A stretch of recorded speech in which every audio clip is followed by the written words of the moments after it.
All right, so the question is now, where do we go from here? We've seen the successes, Mr. Wozniak, that Vermont has had. Are we in contact with that state to kind of use them as a template to move forward?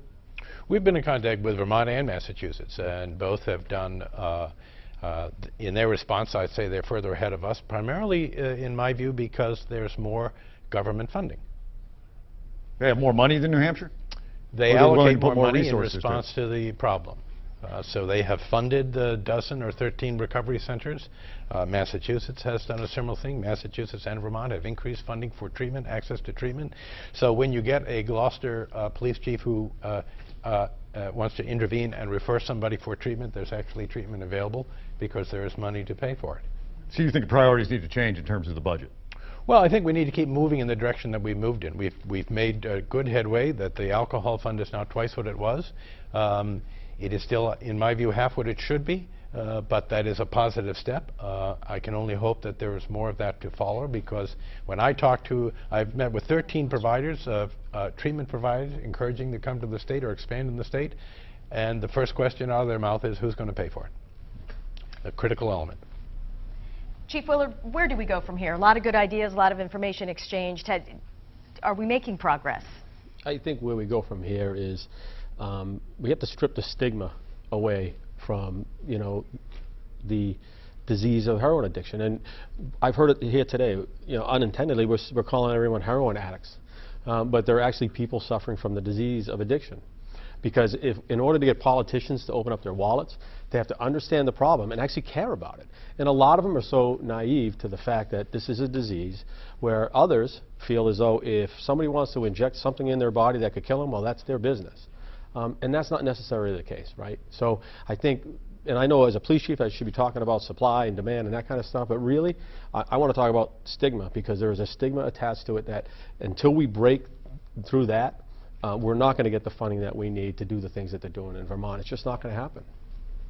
Dr. Combe, give us your final thoughts on all this, the information that we've heard so far, and what you think is important that people need to know. Well, I'll ride on the Chief's coattail a bit about the stigma, and I know we share about this. It's very significant for everybody to move together to get everybody to look through the same lens at least part of the time.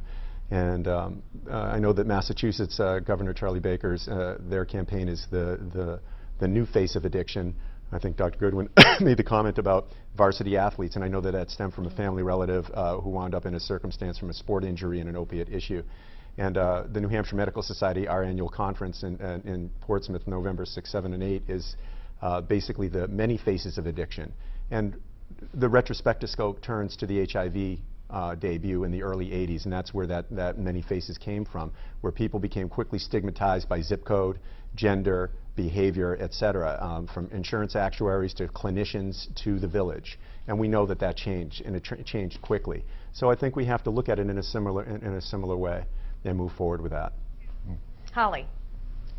So there are some really great stuff happening in New Hampshire, and I think obviously out of a seriously tragic situation with so many people losing their loved ones, the communities are coming together, and they're speaking out about it, and they're speaking about their own recoveries, and they're talking about solutions, and you'll get there. Like, we will get there as a community. I think the stigma is a huge issue.